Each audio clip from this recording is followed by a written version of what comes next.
So if you have any queries on the menopause, if you're puzzled by something, if you're worried about something, or if you just can't find the answers you're looking for, then please stay with me and send in your questions.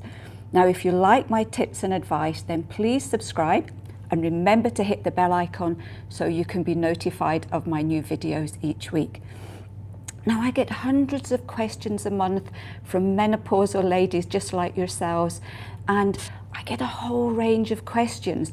So what I thought I would do today is just to kickstart the session with 3 reasonably common questions that I get asked on a regular basis. So here we go. So Sharon had asked, I have been suffering from heartburn and acid reflux for several months now, and I've never been bothered by this before. So I wondered if it was to do with the menopause. This is a really common symptom, and an awful lot of women don't associate it with the menopause, and then they run off to their doctors because they're worried about the discomfort that they are experiencing. There's several reasons for this. What can happen is that your digestion just slows down with the menopause. Everything takes a bit longer. So if you're possibly not producing enough stomach acid, the food that you're eating is going to be sitting longer in the stomach. It's going to start to ferment, it's going to create pressure, and that's going to give you either a lot of wind, acid reflux, or you might just find that your food seems to be sitting in your stomach for ages and you get a lot of pressure and discomfort.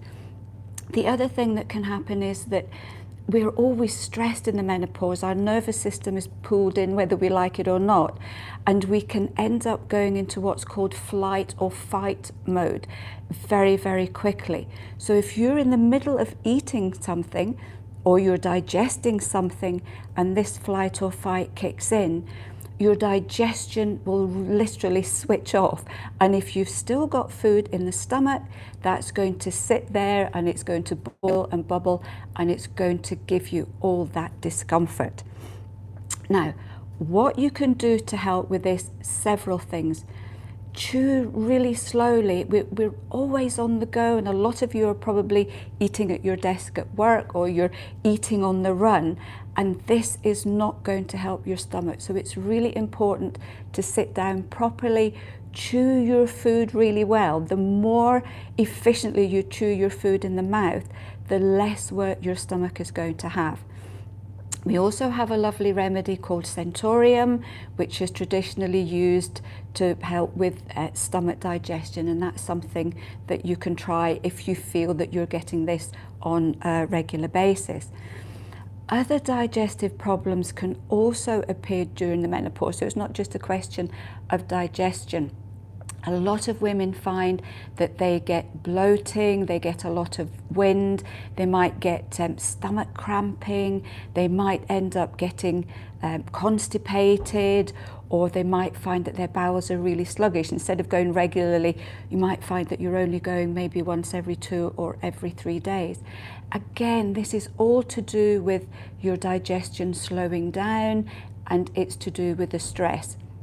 The other thing that can happen, especially with lower down digestive problems, is that you can get very dehydrated in the menopause, especially if you're experiencing flushes or sweats. And lack of water in your digestive tract, again, will slow everything down. So the really important thing to remember here is to help aid digestion, drink plenty of water, but not with your food. If you're already having stomach problems, and you drink a cup of tea or coffee or a big glass of water or juice when you eat, that's going to dilute your digestive juices, and that's going to compound the problem. So loads of water during the day, but just a small amount. If you need something to drink when you're eating, then maybe just a small glass full of plain water whilst things go on. Remember to ask your questions. If you have any more questions about digestive problems, then please send them in. My second question was from Debbie, and she was saying, I feel I'm constantly on the verge of a panic attack. Is this normal? Absolutely. And again, it's all to do with the fact that our nervous system is being pulled into the menopause, whether we like it or not. And the slightest little thing can send it off. And a lot of women find that they're usually well collected, they feel in control and nothing seems to faze them, and suddenly the slightest little thing is sending them into a panic attack. It can be uncontrollable palpitations. You might find that you're having problems catching your breath, and some women tend to feel sick as well. You can get this sort of wave of nausea coming over you, and again it's all to do with the nervous system just basically going off on its own direction. Things to do here: loads of water again, because dehydration will make anxiety and panic attacks a lot worse. Magnesium is absolutely great for everything, and it's one of the minerals I really recommend that every menopausal woman takes, because it helps with so many different things. Magnesium helps to calm the nervous system. You can also look at remedies such as our stress relief daytime. This is for anxiety and stress, and it's a nice one for calming the nervous system down. If you feel that you're getting panic attacks, then learning to practice slow, deep breathing can sometimes hit this on the head. So it's a good idea to practice the slow, deep breathing, maybe only for 4 or 5 breaths, several times a day until it becomes part and parcel of your daily routine. And then if you feel that the panic is coming on, you can then start the deep breathing. If the panic attacks get really serious, if you find that they are taking over your life and that they are really affecting your daily life and affecting your work, please do see your doctor just to check that everything is okay. Sometimes we need a little bit of extra help in a particular point in the menopause just to help us through it. So, don't suffer for this one. It's really horrible, and it's something that is always best to sort of get under control. There's also other times of anxiety. There's so many emotional issues with the menopause, and it's one of the things that really surprised us when we started looking into. So if you're worried about any emotional issues, if you find that you're getting angry or you can't control your irritation, please send in your questions, and we'll have a look at these as well. So many women suffer from them and don't again realize that this is part and parcel of the menopause. And number 3, this was from Helen, and she was saying, recently I've been experiencing overwhelming fatigue even after a good night's sleep. Could the menopause be causing this? Again, absolutely. And we did a poll. We have a menopause Facebook page, and we very often do these polls. And we asked about menopausal fatigue, and 95% of women said that they experienced fatigue at some point during the menopause. It's common sense if you think about it. The changes, the physical and emotional changes that our body has to go through as we're going through the menopause is immense, and these changes really drain us of energy. And if we are doing the same things that we normally do during the day, if we're not looking after ourselves, if we're running around being the busy people that we are, if we're not taking care of ourselves, if we are not meeting our extra nutritional needs through the menopause, then fatigue is going to pop in. And most women will experience this at some point during the menopause. For some, it can just be a little phase. For others, it can be absolutely overwhelming.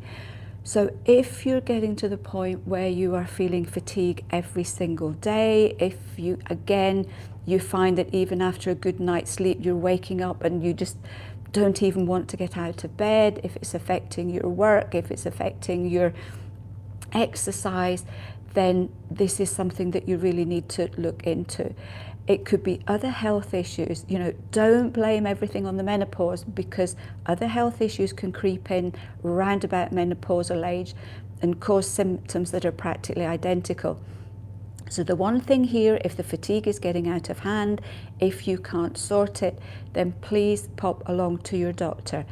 Ask if you can be tested for low vitamin D, low B12, low thyroid function, and low iron. All of these can cause overwhelming and ongoing fatigue. The doctor can test you for these just to rule them out. If everything comes back okay, then you know that this is a menopause, and you know that this is the point where you need to start taking care of yourself. It's absolutely fine to put yourself first as you go through the menopause. If you get fatigued and tired and run down and worn out, you're not going to be able to give your best for your family, for your work, for your relationships. So looking after yourself well is really important here. Make sure you get me time every day. This is vital during the menopause, even 30 minutes, just totally relaxing, switching off, maybe listening to some nice music can make a huge amount of difference for your energy levels.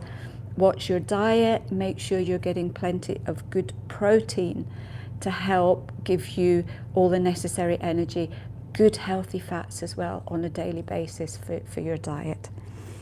Right, let's have a look and see if some of the questions are coming in now. Remember, just keep them coming in. So Renee is saying that for 1 or 2 days she feels really low and she has more anxiety and it's tough to manage my thoughts. Is there anything I can do to help this? I presume you mean this is maybe if you're still getting periods. A lot of women in the perimenopause find that their periods drain them twice as much as what they did before. All that's happening here is that your estrogen levels are fluctuating a lot more than beforehand, and you might find that just before a period you get a real sudden drop of estrogen. This is going to affect your energy, so that's going to cause the premenstrual fatigue.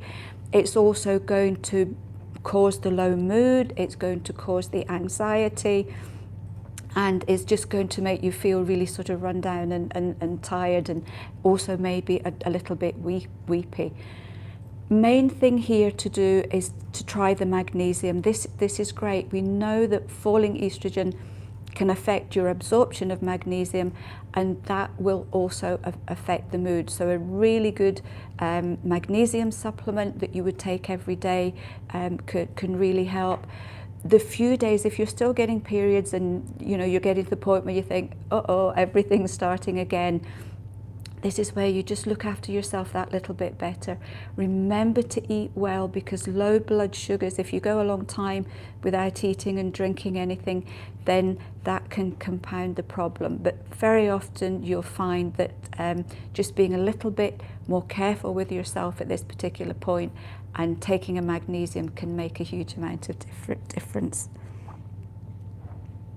Okay, someone called Fish and Chips. Hi. Do men have a type of menopause? This is an interesting, and if so, is it similar to women? It's not similar to women because men don't have such a big hormonal change.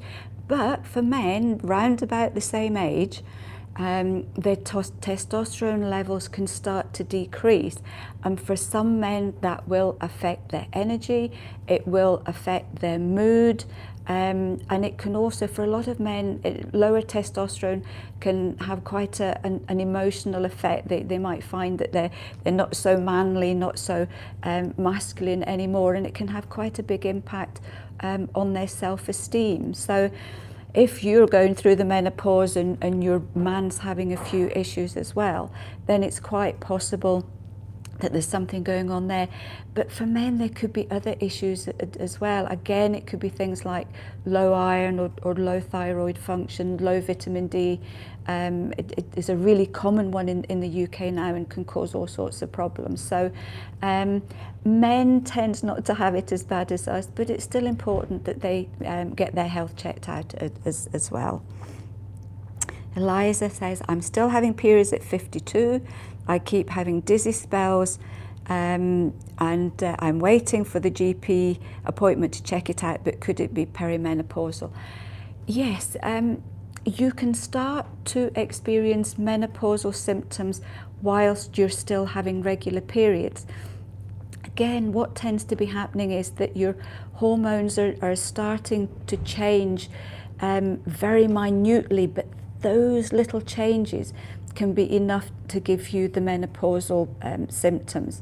And the main ones would be things like dizziness. A lot of women will experience hot flushes, again, whilst they're still getting regular periods.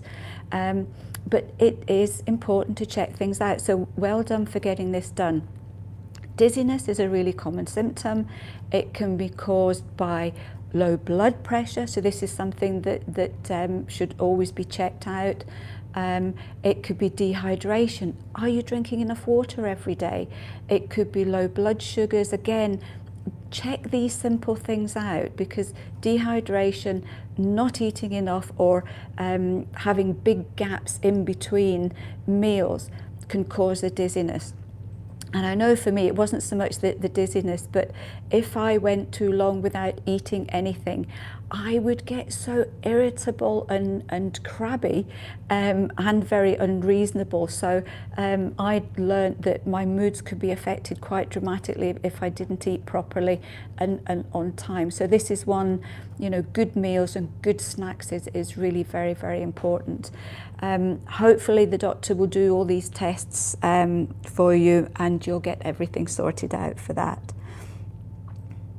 Another question from Renee. Hiya. Is there truly an end to the emotional changes? I currently feel like I am not who I used to be, and I don't like it. And will I still get my period? Will it only get worse after it stops? This is a difficult one, because so many women do come to us and they say, I just don't feel like me anymore. Things have changed. You might find that you don't like the things that you used to like beforehand. You get more fed up. You feel like you're a completely different person. I always used to think that aliens had come down and taken the real me away for a while, and I didn't know where I was. Again, a lot of this is due just to the fluctuating hormones. And it's also about accepting things. We put so much pressure on ourselves to be perfect and to hang in there and to survive the menopause. And it's almost like we're fighting against it sometimes. So being aware that these changes are going on very often takes away a lot of the stress and the anxiety. Renee, something for yourself and for anyone else who's in that situation of not either liking who they are or not feeling who they are. We have a lovely range of flower essences, and the flower essences work on the emotional issues that we are experiencing. So probably for this situation, we've got female essence. It's a really nice one to help us to connect to our deep sort of feminine side, if you like, and also to help us cope with all the anxiety. You do get through the menopause. You are different afterwards, because you're not having to contend with all the hormonal changes that are going on every month that you used to before you had the menopause. But it can be better. You can feel better. I know I'm much more emotionally stable now than what I was. I don't get so upset or anxious about things. So yes, there are changes, but they can be very positive ones as well. And just realizing that this is part and parcel of the menopause, and that you will be okay in the end, can really help you to cope with things. Charlotte, hi Charlotte, she's saying that I'm on HRT after the surgical menopause, but still having depression, fast heart, etc. Does HRT not work for some symptoms? This is quite a difficult, if you've had a surgical menopause, especially if you're below or around about menopause age, you can be flung into the deep menopause very, very quickly, and your body just goes into a sense of shock basically, and it can take quite a while for everything to stabilize this. Certainly HRT may not cover everything, but if it's not helping you, we always say go back to your doctor, let them know there are certain issues that you're really still struggling with. There are different types of HRT, so it may well be that they can either adjust the dose for you, or they can put you onto something else that might help you that little bit more. If it's depression, this is something that you can't really treat with over-the-counter remedies. So again, if you're feeling really low and it's affecting your daily life, you must speak to your doctor about this one. As far as the other issues going on, you can look at our menopause support if you can't get your HRT changed. Our menopause support, which contains a fermented form of soya, that can be taken along with HRT, and some women find it just helps to even out those extra little creases. But again, look at your diet, make sure that you're drinking plenty of water and that you're eating well and that you're looking after yourself properly, just to allow your body to recuperate from this operation. Jill. She's saying, hi, I have a double whammy, menopause and underactive thyroid. So it's really difficult trying to lose weight, and I eat sensibly, I'm putting weight on. She's on levothyroxine, HRT and venlafaxine. Again, thyroid problems are really common in the menopause, and it's something that we've found over the last couple of years, that many menopausal women can be borderline, and this can affect the weight gain. Also, the menopause can make the thyroid that little bit more unsettled again. So if any of you have thyroid issues, if you're on thyroid medication and you're going through the menopause, it's really important that you get checked regularly just to make sure that your medication is enough, because things can change quite quickly at this particular point. It can be difficult to lose weight in the menopause. What we need here is that the majority of women will try and go on a low-calorie, low-fat diet, and will try and exercise as much as possible. All that happens if you do that is you'll put more weight on, because the body is in emergency mode because of all the changes that are going on. So if you go on a low-fat, low-calorie diet, your body will think there is a famine, and it will basically slow your metabolism down even further. If you then go and exercise like mad, your body thinks there's an energy crisis as well, and it will slow things down even further. So in this situation, it's really important to eat well, to have your healthy fats on a daily basis. And remember, you need fat to make hormones. So this is the point in your life where you need as many hormones as you can get. So you do need healthy fats in order to help that. The other thing that you could look into here would possibly be acupuncture. That can be very helpful for helping to support thyroid function, so it's worth looking into. I've done quite a number of blogs on exercise and losing weight in the menopause, so there will be links for this that you can check out, and I go into it in a little bit more detail. Mandy is asking, what magnesium would you recommend? There are lots of different magnesium makes on the market, and it can be really confusing.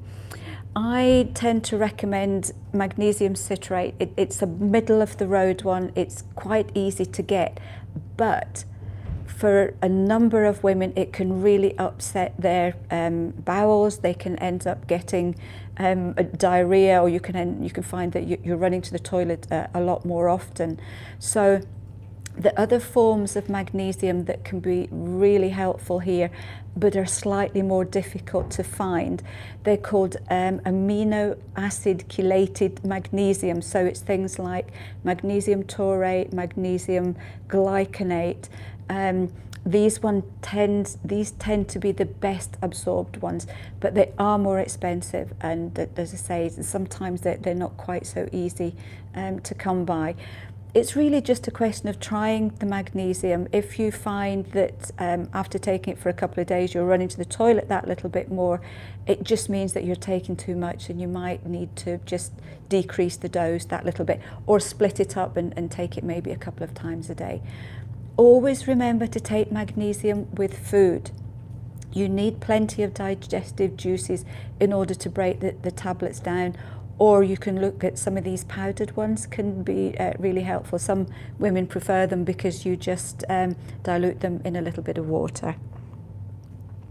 his cat Blink, hiya, and 1 year post-menopause, suffering from reflux, but in a gaseous form, and this is causing a burning mouth. Could this be due to the menopause? And all the doctors' tests are clear. Burning mouth is really common in the menopause. It's another one that isn't often regarded as a symptom, but it's something we know comes up quite frequently. There's a number of things going on here. Falling estrogen will dry out the mucous membranes anywhere in the body, and that will include the mouth. So you may find that your mouth gets generally drier. You might find it more difficult to eat. You might have to drink more when you eat your food because you're not producing enough saliva.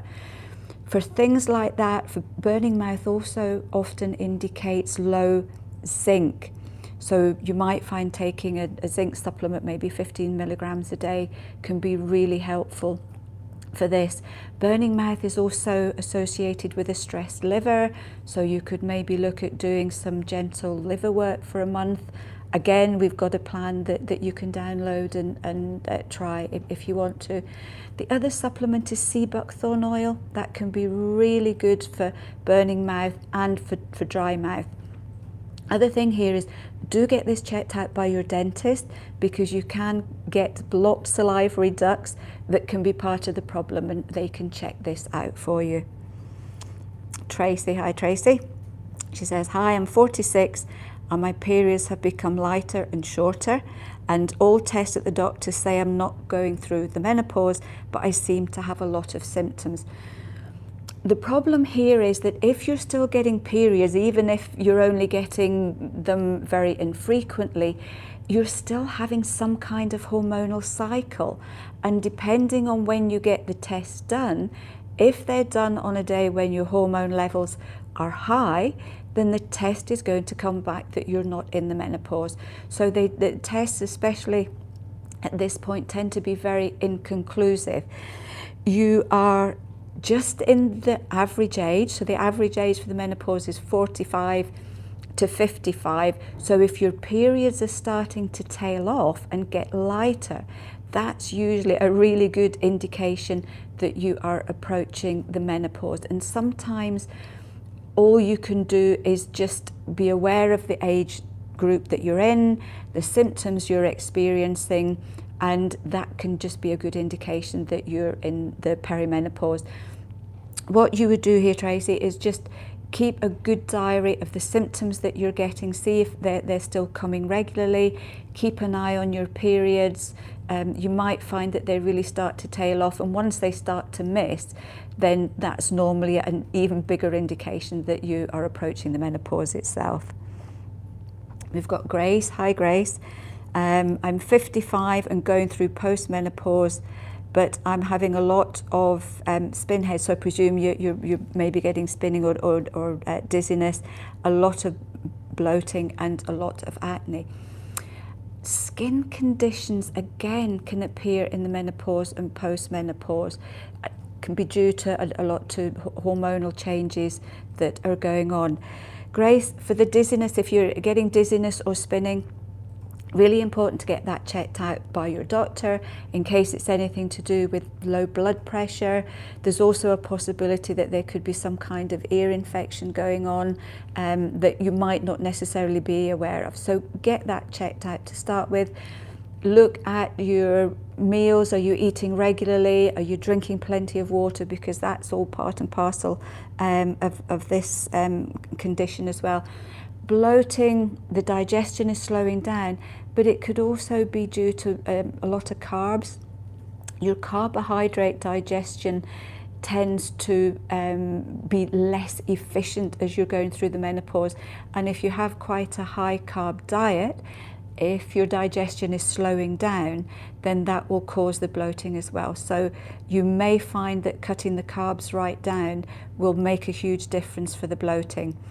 One other thing with the bloating though, if the bloating is there constantly, if it's very hard, if it's giving you a lot of pain or discomfort, please mention this to the doctor as well, just so that they can check it out to make sure there's nothing else going on that might be causing the bloating.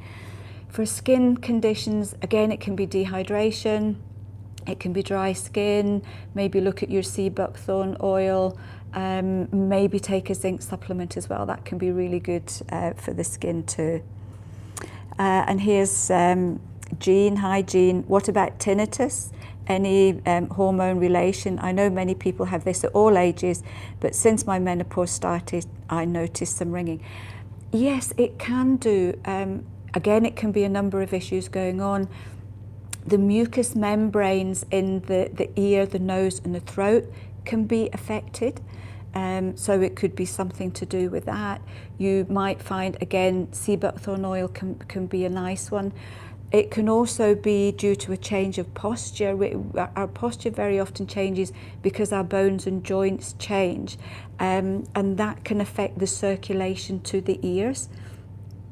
So you might find herbs such as ginkgo biloba can be great, and ginkgo is known to help with tinnitus, so that's something that you could try. Again, with the sea buckthorn, caffeine and high salt and sugar foods and spicy foods can often affect tinnitus as well. So just check your diet that you don't have a lot of these foods, and that you're not drinking an awful lot of coffee. And remember the water, because dehydration will make tinnitus worse as well.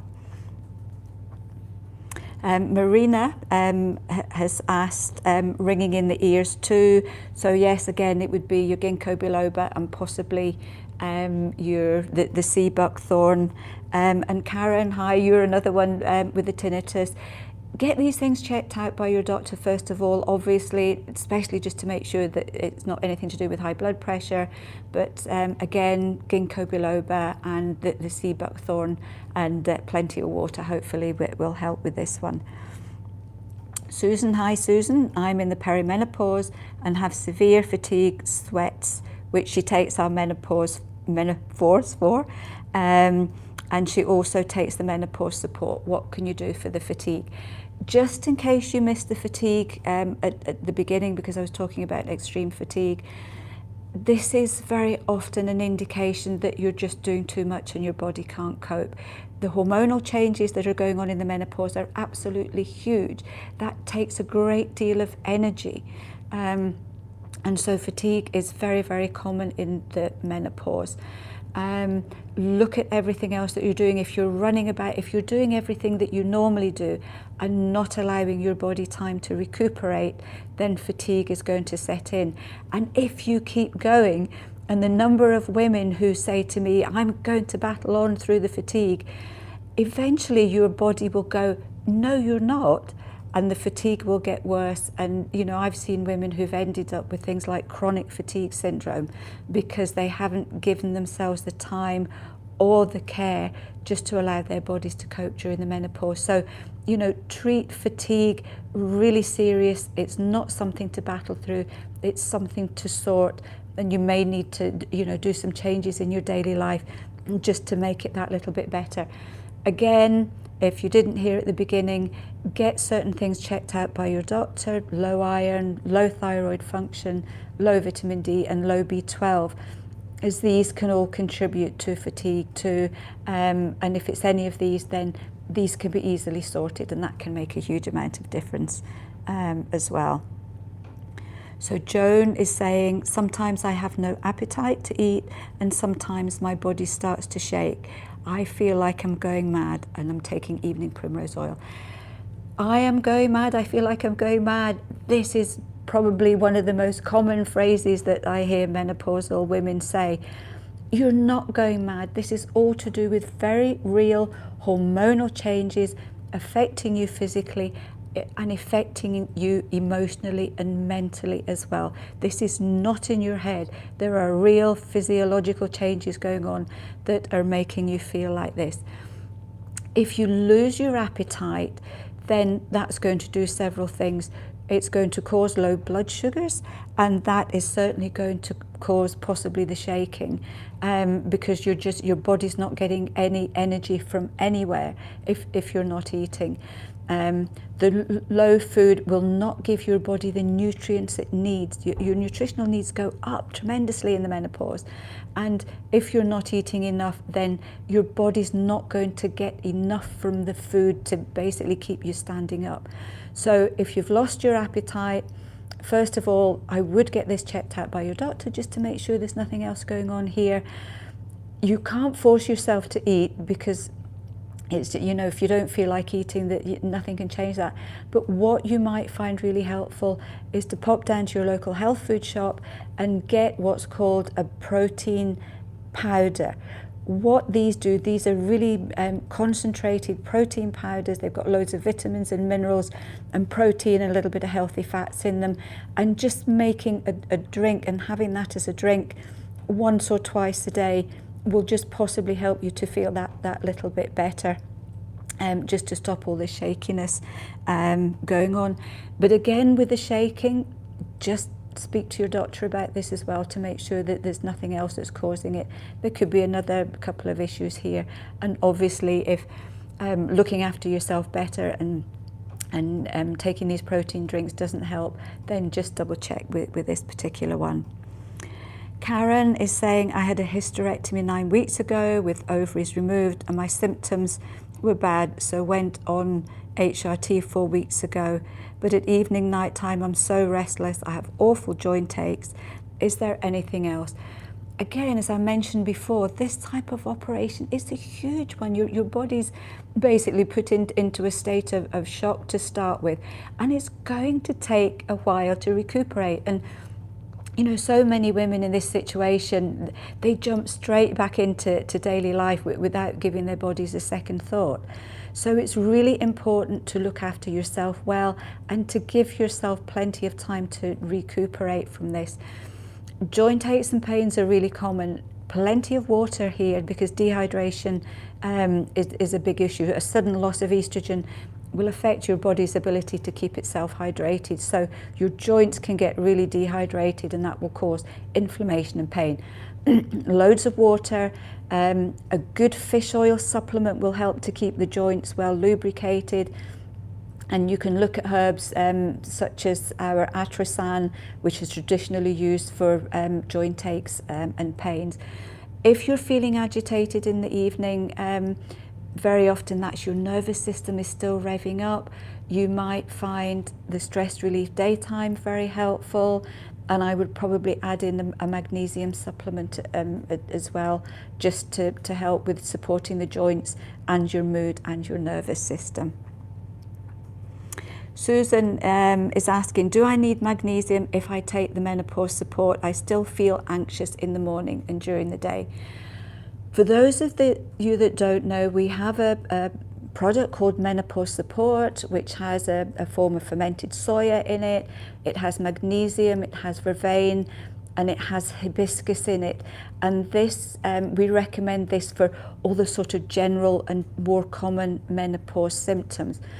It does have magnesium in it, but it's quite a low amount. It's only about 116 milligrams between the 2 tablets. So if the anxiety is still creeping in, there is no reason why you can't add in some extra magnesium. I would say maybe an extra 200 milligrams a day. If you are getting anxiety in the morning, then very often that can indicate that you're dehydrated during the night. So also have a little shot glass of warm water just before you go to bed, and that can often make quite a difference.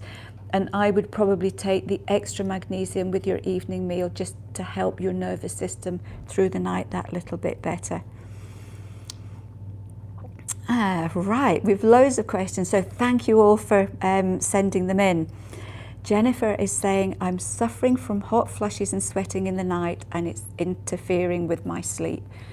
We have a remedy called sage. It's called Menoforce, and this is traditionally used for hot flushes and night sweats in the menopause. It's a 1-a-day tablet. A lot of women find that it works reasonably quickly. You can take that with your evening meal, and a lot of women come back and say that it really helps to decrease the night sweats, and they get a better night's sleep.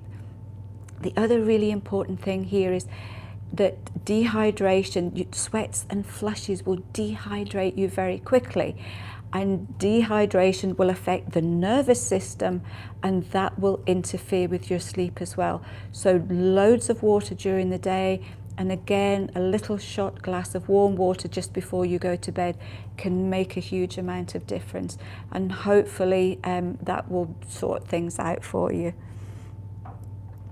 And Raina, she's also saying that my hot flushes are so bad, it's really messing up with my life.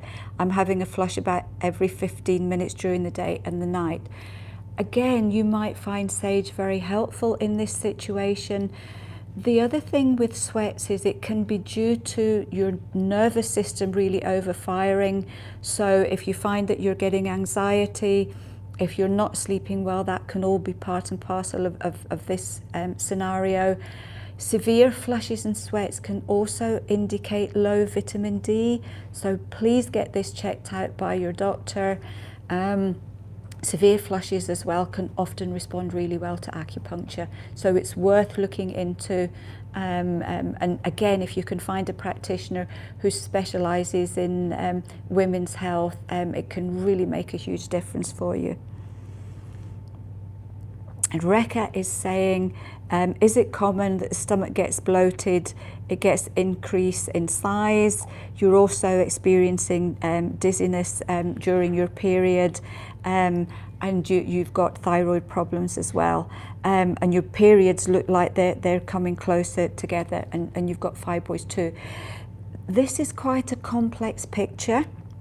So this one, what I would say here, rather than me trying to rush through it just to give you some advice just now, please contact me directly. There should be a link to my direct email.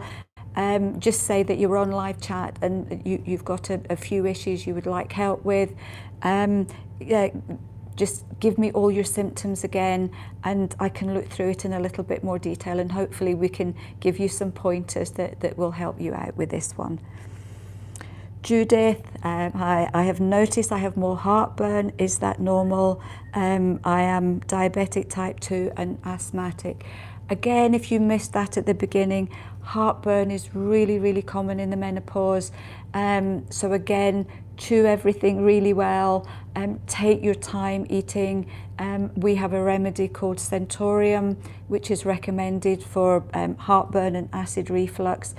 So this is something that you could certainly try before each meal to see if that can help. Don't drink a lot, because if you drink a lot of water or juice or tea or coffee with meals, that is going to make your heartburn worse. So if you need anything to drink whilst you're eating, then just a small amount of plain water. Time is just about running out. I'll just add in a few more questions. Thank you all so much for sending your questions in. I could see I could probably stay here for about an hour and a half, but I think I'm needing a cup of tea at this point. You can still send your questions in, join the live chat, you can email your questions, and I will be more than happy. I'm going to be in the office for the next few days, so I'll be more than happy to answer them personally for you via email. So Susan is asking, is it okay to take sea buckthorn and magnesium as well? Absolutely fine. There's no reason why you can't take them both together. They're doing completely different things, so there's no problem with that one. Christine is saying, I'm suffering from leg pain that travel up and down my body with the night sweats. I suffer from fatigue, but not all the time, mainly after eating. And I have shaking as well, but you find that exercise help, but leg pains, we've got something called restless leg syndrome. Again, the circulation can be affected during the menopause, and some women find that their legs will take on a life of their own just as they get into bed. This can very often be due to things like low vitamin B5. It can be due to low vitamin E. Dehydration can be a problem. Magnesium, especially if you're getting cramps, low magnesium can be an issue too. You may find we have something called Venaforce, which is horse chestnut, which is traditionally used for hot, tired and achy legs. So maybe that's something that you could look into to try here. Remember the water before you go to bed. If you're getting shooting pains, if you're getting the tingling, please get this checked out by your doctor, because it could be an indication of low vitamin B12. And we are finding that this is another thing we're finding as time goes on, that a lot of women approaching and going into the menopause are deficient in vitamin B12, and this is contributing to some of the menopause problems. So don't leave this one, get it checked out by your doctor as well, and hopefully these other remedies will help you too.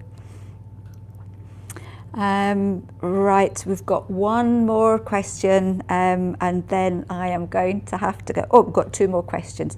So one from Minal, who says she has got sleeping issues. Dormiazan is the remedy that we recommend to help with sleep. It's traditionally used. It's one of our products that has a license, and this is one that you take about half an hour before going to bed. The herbs in it, it contains valerian and hops, and these herbs are known to help to get you off to sleep quicker and to help you to stay asleep for longer. So it can be a nice one to take. The herbs tend to work quite quickly. Only contraindication here is if you're already taking sleeping remedies, it's not recommended. And again, magnesium supplement with your evening meal. A lot of women find that this really gives them a much better night's sleep. Fiona, last question, thank you. I seem to be having bloating, but also embarrassing bad wind. Again, really common. If you missed the beginning of this session, I was talking about how the menopause can slow our digestion down. So all that happens is that everything that our body has digested is staying in the body for maybe an extra day or two or three, and everything just basically ferments, and this is what causes the wind. Loads of water, make sure that you eat plenty. Probably cut your carb intake down as well, because carbohydrates, if they are sitting in the digestive tract, they really will ferment and can cause a great deal of bloating and discomfort. We have a super digestive aid called Molkazan fruit. It's what we call a prebiotic, and we very often recommend it to help aid digestion and wind and digestive discomfort. So that might be a nice one to try. It's a liquid, and all you need is 2 teaspoons once a day in a little bit of water, and hopefully that will help. Again, thank you all so much for your questions. If I didn't get to you, then please email me. My email address, my direct email address is eileen@bioforce.co.uk, and I look forward to looking out for your emails. Also look out for my weekly video blogs. They're every single Monday, and I go through a huge range of topics. We've also got a huge bank now. I've been doing these videos for over 3 years, so there's a huge range of topics. If you find that you can't find what you're looking for, just check our video bank. And if you haven't subscribed, please remember to, and then you can see my videos every week. And I just want to say thank you so much for joining me, and I will look forward to my next live menopause chat with you. Bye.